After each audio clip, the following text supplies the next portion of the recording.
بسم اللہ الرحمن الرحیم۔ رب ذوالجلال کے بابرکت نام سے شروع کرتا ہوں جو دلوں کے راز خوب جانتا ہے۔ میں آپ تمام ناظرین کو روحیل وائس چینل میں دل کی گہرائیوں سے خوش آمدید کہتا ہوں۔ اللہ پاک سے دعا کرتا ہوں کہ اللہ پاک آپ کی تمام جائز خواہشات کو پورا فرمائے، وسیع رزق اور آپ پر اپنی رحمتوں کے سائے ہمیشہ برقرار رکھے، آمین۔ ناظرین، آج کی ہماری کہانی غار والوں کی کہانی۔ تین ایسے دوستوں کی کہانی جو ایک غار میں پھنس جاتے ہیں۔ غار کا دروازہ بند ہو جاتا ہے، پھر ان کو نجات کیسے ملتی ہے؟ آئیے کہانی کی جانب بڑھتے ہیں۔ پہاڑوں کے درمیان تنگ سا ٹیڑھا راستہ تھا۔ گھنگھور گھٹاؤں اور بادلوں نے دن کو تاریک رات میں تبدیل کر دیا تھا۔ بادل گرج اور کڑک رہے تھے، بجلیاں کوند رہی تھیں اور موسلادھار بارش برس رہی تھی۔ تین آدمی اس دوران پہاڑی ڈھلوان سے اتر کر وادیوں کی طرف جا رہے تھے۔ بادلوں کی گرج اور کڑک سے خوفزدہ ہو کر کبھی آسمان کی طرف دیکھتے اور کبھی اس سیلابی ریلے کی طرف جو پہاڑوں سے بہتا ہوا ان کے پیچھے آ رہا تھا۔ دو آدمی تو ڈوبنے کے خطرے سے نجات حاصل کرنے کے لیے دوڑ رہے تھے اور تیسرا آدمی کچھ سوچتا ہوا تیز تیز چل رہا تھا۔ سعد، فاروق، پیچھے مڑ کر کیا دیکھتے ہو؟ تیز دوڑو تاکہ محفوظ ٹھکانے میں پناہ حاصل کریں۔ فاروق تھوڑی دیر سوچ کر، ہمارا ساتھی سعود پیچھے رہ گیا ہے۔ سعد، وہ کیا کر رہا ہے؟ بہت سست آدمی ہے، چھوڑو اسے اور اپنی جان کی فکر کرو۔ فاروق سعد بھائی سے، یہ کوئی مناسب بات نہیں ہے کہ ہم اپنے ساتھی کو راستے میں چھوڑ کر بھاگ جائیں۔ بلند آواز سے سعود، ارے سعود! سعود دور سے آواز سنائی دیتی ہے، فاروق بھائی کیا بات ہے؟ فاروق، ارے کہاں کھو گیا ہے؟ بھاگ اور ہمارے ساتھ مل جا۔ سعود، ذرا ٹھہرو میں آیا۔ سعد، ٹھہرو، وہ بھی آتا ہے، بیچارہ بڑی تیزی سے بھاگتا ہوا آ رہا ہے۔ سعود ہانپتے ہوئے، ساتھیوں، میرا خیال ہے کہ ہم لوگ یہاں رک جائیں اور بارش تھمنے کے بعد روانہ ہوں۔ سعد، خوب رائے دی، سیلابی ریلا آئے اور ہمیں غرق کر دے۔ صاحب، تو ہمیں غرق کرنا چاہتا ہے؟ سعود، نہیں، بلکہ تو ہمیں راستے میں ڈبونا چاہتا ہے۔ بھلا ہم اس ہنگامی صورتحال میں کس طرح سیلابی ریلے سے بھاگ کر نکل سکتے ہیں؟ البتہ کسی تدبیر سے بچ ضرور سکتے ہیں۔ سعد، کس طرح بچ سکتے ہیں؟ سعود بولا، اس طرح کہ ہم پہاڑ کے دامن میں غار کے اندر پناہ حاصل کریں۔ سیلابی ریلا فراٹے بھرتا ہوا سنائی دیتا ہے۔ فاروق بولا، اے اللہ، آواز تو سنو، سیلابی ریلا آ گیا ہے۔ سعود بولا، جلدی کرو، غار کے اندر چلو، کہیں ہم ڈوب نہ جائیں۔ سعد، بھائی یہ چٹان جو غار کے دہانے پر لڑکتی معلوم ہوتی ہے۔ سعود، تو پھر کیا ہے؟ سعد بولا، تمہیں خوف نہیں آتا؟ اگر یہ گر پڑی تو غار کا منہ بند ہو جائے گا اور ہم زندہ درگور ہو جائیں گے۔ سعود، صدیوں سے یہ چٹان یوں ہی کھڑی ہے، اسے کوئی آج ہی گرنا ہے کیا؟ سعد، کیا ضمانت ہے کہ آج بھی نہ گرے اور ویسے ہی کھڑی رہے؟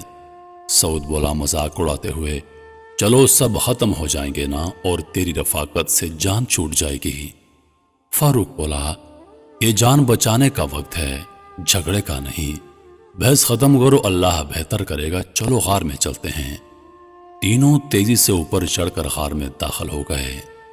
غار کے منہ کی طرف سے تھوڑی بہت روشنی آ رہی تھی اور سیلاب کی گڑگڑاہٹ بڑھ رہی تھی۔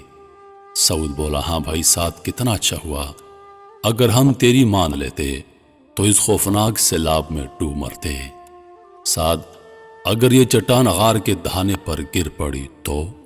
سعود تمسخرانہ انداز میں، تب ہم تیری رائے درست مان لیں گے۔ فاروق بولا، افسوس ہے تم لوگوں پر، اللہ کا ذکر کرو اور دعا مانگو کہ اللہ خیر کرے اور انجام بخیر ہو، بحث کیوں کرتے ہو؟ غار کے دہانے کی طرف سے تھر تھراہٹ سنائی دی۔ فاروق بولا، ہائے اللہ، یہ کیا ہو گیا؟ سعد، چٹان لڑک رہی ہے۔ سعود بولا، یا اللہ خیر۔ سعد بولا، چٹان کو غار کے دہانے پر دھڑام سے گرتے دیکھ کر آئی تو واقعی گر پڑی، غار کا منہ بند ہو گیا، روشنی ختم ہو گئی اور اندر گھپ اندھیرا چھا گیا، اور یہ تینوں دوست غار کے اندر دب گئے اور بند ہو گئے۔ فاروق بولا لا حول ولا قوت الا باللہ، ان للہ و انا الیہ راجعون۔ سعد بولا کیا میں نے خدشہ ظاہر نہیں کیا تھا کہ یہ لڑکتی نظر آ رہی ہے؟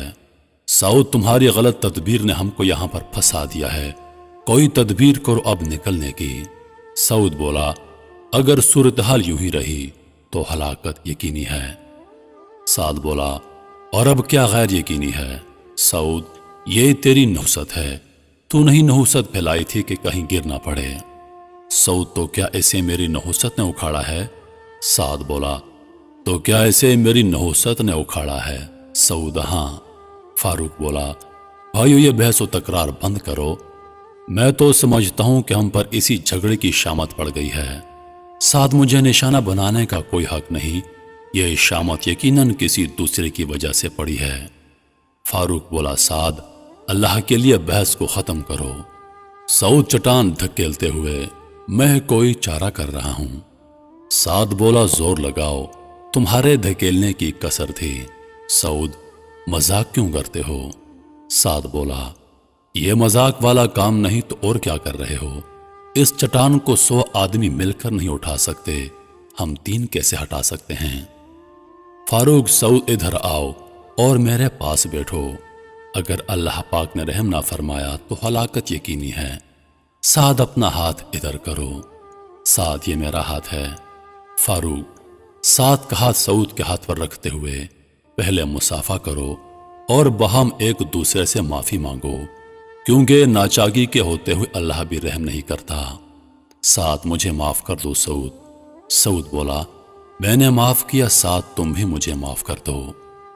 فاروق الحمدللہ میری سنو، میں نے اللہ والوں سے سنا ہے کہ جب کوئی آدمی مصیبت کے وقت اللہ کے سامنے اپنے کسی نیک عمل کا وسیلہ پیش کرے تو اللہ تعالیٰ مہربانی فرماتا ہے۔ ہمیں چاہیے کہ اپنے اپنے کسی نیک عمل کو یاد کریں اور اس کے بعد اللہ کو پکاریں۔ سعد بولا فاروق بھائی تم نیک آدمی معلوم ہوتے ہو، اس لیے پہلے تم کوئی نیک عمل پیش کرو۔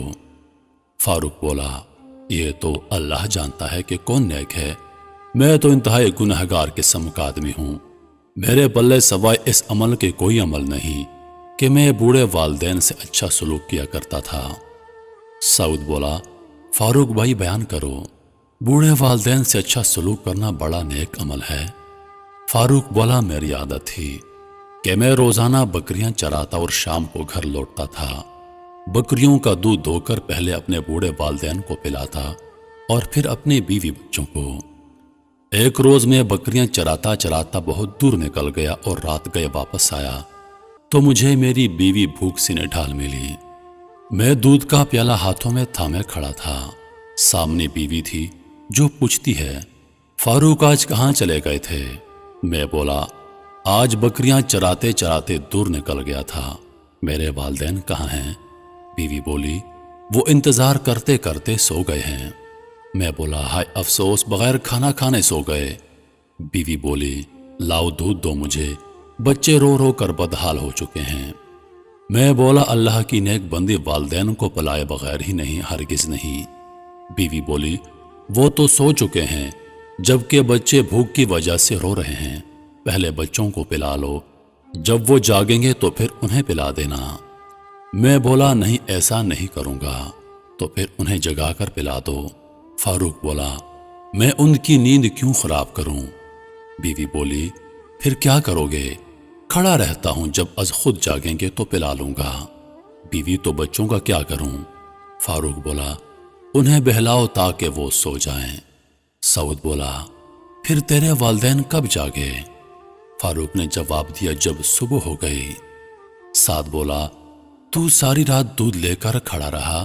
فاروق ہاں، اور بچے میرے قدموں میں روتے روتے سو گئے۔ سعود پھر تو نے والدین کو دودھ پلا کر ہی اپنے بچوں کو دودھ پلایا ہوگا۔ فاروق جی ہاں۔ سعود یار ایسی خدمت تو کبھی نہ سنی اور کبھی نہ دیکھی، مبارک ہو، آفرین ہو تجھ پر۔ فاروق آنسو بہاتا ہوا اس نے ہاتھ اٹھائے اور کہا، اے اللہ، اگر تو جانتا ہے کہ میرا یہ عمل خالصتاً تیری خوشنودی کی خاطر تھا تو ہمیں اس مصیبت سے نجات دے دے۔ اتنے میں سعد بولا، دیکھو سعود، چٹان ذرا سی سرک گئی اور روشنی اندر آ گئی ہے۔ سعود، میرے اللہ کریم تیرا شکر ہے۔ سعود، لیکن ہم باہر ابھی نہیں نکل سکتے کیونکہ سوراخ اب بھی بہت تنگ ہے۔ فاروق، اب آپ کی باری ہے میرے دوستو، تم میں سے بھی کوئی ایسا عمل یاد کرو جو زندگی کے کسی حصے میں فقط اللہ کی خوشنودی کے لیے تم لوگوں نے کیا ہو۔ سعود بولا، سعد بھائی، تم بھی کوئی نیک عمل پیش کرو اور اللہ سے دعا مانگو۔ سعد، نہیں بھائی سعود، میرے پلے کوئی ایسا عمل نہیں جو بارگاہ الہی میں پیش کروں، لہذا تم ہی کوئی نیکی یاد کرو۔ سعود بولا، نہیں، بلکہ تم ہی کوئی نیک عمل پیش کرو، اور چھوٹی سی نیکی کو بھی معمولی نہ سمجھو، کوئی بھی نیکی یاد کرو اور اسے حقیر نہ جانو، اللہ کسی نیک عمل کو حقیر نہیں سمجھتا۔ سعد بولا، ایک بات یاد آ گئی ہے، جو نیکی تو نہیں بلکہ برائی سے بچاؤ ہے، لیکن بیان کرنے سے شرم آتی ہے۔ فاروق بولا، افسوس ہے تجھ پر، تجھے پتا نہیں کہ برائی سے بچنا بھی نیکی ہے، شرم کس بات کی؟ سعد بولا، اس کے تذکرے سے میری قریبی عزیزہ کی عزت کا مسئلہ ہے۔ فاروق بولا، ہمارا وعدہ رہا، ہم اس بات کو کسی کے سامنے ذکر نہیں کریں گے۔ سعد نے اپنا قصہ بیان کیا، میرے چچا کی ایک بیٹی تھی، میں اس سے اتنی محبت کرتا تھا کہ بیان سے باہر ہے، لیکن میں تنگ دست اور فقیر انسان تھا۔ میری ناداری کی وجہ سے میرے چچا نے مجھے اس کا رشتہ نہ دیا، لیکن اس کی محبت میرے رگ رگ میں بس گئی تھی، چنانچہ میں نے حصول مراد کے لیے خوب محنت کی، حتیٰ کہ میں اپنی بستی کا دولت مند شخص بن گیا۔ ایک روز مجھے شیطان نے ورغلایا، میں نے اسے روپے پیسے کا لالچ دے کر گناہ کی دعوت دی جو اس نے ٹھکرا دی۔ البتہ ایک سال اسے قحط سالی اور فاقہ کشی نے گھیر لیا اور وہ میرے پاس امداد کے لیے آئی۔ میں بولا، مرحبا میری محبوبہ، سنائیے کیسے آنا ہوا؟ میں تو سمجھتا ہوں کہ چچا زاد کی محبت کھینچ لائی ہوگی، آئیے اپنے شایہ نشان نرم و نازک قالین پر تشریف رکھیے۔ وہ بولی، گھریلو حالات بہت خراب ہیں، چند دینار چاہیے جن سے ضرورت پوری ہو جائے۔ میں بولا، لذت وصال کا وعدہ بھی کرتی ہو؟ وہ بولی، ہاں، اگر تو اس پر اصرار کرتا ہے تو۔ میں نے 60 دینار کہے تھے، لیکن اب 120 دینار دوں گا، مزید درکار ہوں تو بتاؤ۔ وہ بولی، نہیں، اتنے ہی کافی ہیں۔ میں نے دیناروں کی تھیلی پکڑاتے ہوئے، اے میری عرصہ دراز کی آرزو، یہ لو تھیلی۔ خاتون نے جواب دیا، اللہ تجھے خوش رکھے، تیری اس نیکی سے میری اولاد اور میرے شوہر کی زندگی بچ جائے گی۔ میں بولا، برائے مہربانی میرے سامنے اپنے شوہر کا ذکر نہ کرو۔ خاتون بولی، افسوس ہے چچا زاد، اگر تجھے اس کے نام سے غیرت آتی ہے تو کیا اسے یہ دینار دیکھ کر غیرت نہ آئے گی؟ میں بولا، کیا اس نے اجازت دی تھی؟ خاتون بولی، ہاں، اور اس وقت وہ رو رہا تھا کیونکہ بچے فاقے سے مر رہے تھے۔ سعد کا رنگ پیلا پڑ گیا، مغلوب شہوت ہو کر اپنا ہاتھ اس کی کلائی پر رکھ دیا۔ یہ روپے میں واپس نہیں لوں گا، آؤ میرے پاس تاکہ تھوڑی سی لذت حاصل کروں۔ بیچاری خاتون اس کی آرزو پوری کرنے کی حامی بھر کر رونے اور لرزنے لگی۔ سعد بولا، روتی اور کپ کپاتی کیوں ہو؟ خاتون بولی، اللہ کے خوف سے، اور تو بھی اللہ سے ڈر اور میری مجبوری پر ترس کھا اور حرام کاری سے بچ اور مجھے بھی بچا۔ سعد بولا، تو مجبوری کی حالت میں اللہ کو خوف کر رہی ہے؟ ان اللہ، میرے جیسا بدبخت بھلا کون ہوگا جو اس حال میں بھی اللہ سے نہ ڈرے؟ اٹھ جا، میں تیرے کپڑے کو بھی ہاتھ نہیں لگاؤں گا۔ خاتون بولی، پھر یہ دینار واپس لے لو۔ سعد نے جواب دیا، کیوں؟ جاؤ یہ بھی لے جاؤ، میں نے یہ دینار تمہیں اللہ کے لیے بخش دیے ہیں۔ خاتون بولی، میرا خاوند تو سمجھے گا کہ سعد چھوڑے اس بات کو، مجھے تیرے خاوند کا نہیں بلکہ اللہ رب العالمین کا خوف ہے، اسے یقین دلانا کہ اللہ نے تیری عزت کو سلامت رکھا ہے۔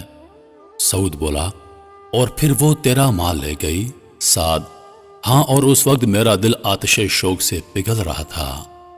سعد نے روتے ہوئے ہاتھ اٹھائے اور اللہ سے دعا کی، اے اللہ، اگر تو جانتا ہے کہ میں نے فقط تیرے خوف سے اسے چھوڑ دیا تھا اور دینار بھی اسے بخش دیے تھے، تو اس چٹان کو غار کے دہانے سے ہٹا دے اور ہمیں نجات دے دے۔ سعود بولا، فاروق ذرا ادھر دیکھنا، چٹان سرک پڑی ہے۔ سعد تجھے مبارک ہو فاروق، اللہ کریم تیرا شکر ہے۔ سعود، اب تو آسمان بھی نظر آنے لگا ہے، البتہ آدمی یہاں سے نہیں نکل سکتا کیونکہ جگہ بھی بہت تنگ ہے، اللہ کرے کہ چٹان مزید کچھ سرک جائے۔ سعد بولا، سعود بھائی اب آپ کی باری ہے۔ فاروق، ہاں سعود بھائی اب تیری باری ہے۔ سعود بولا، میرا ایک عمل ہے جو میں نے اپنے اللہ کے لیے کیا تھا اور ارادہ کیا تھا کہ کسی سے بیان نہیں کروں گا، میں چاہتا ہوں کہ وہ عمل پوشیدہ ہی رہے۔ سعد، نہیں بھائی ایسا نہ کرو، بلکہ اپنے عمل کو ضرور بیان کرو۔ دیکھتے نہیں ہو کتنی بڑی مصیبت ہے، اگر تو اس کو یاد کر کے دعا نہ مانگے تو ہم اس مصیبت سے نجات کیسے پائیں گے؟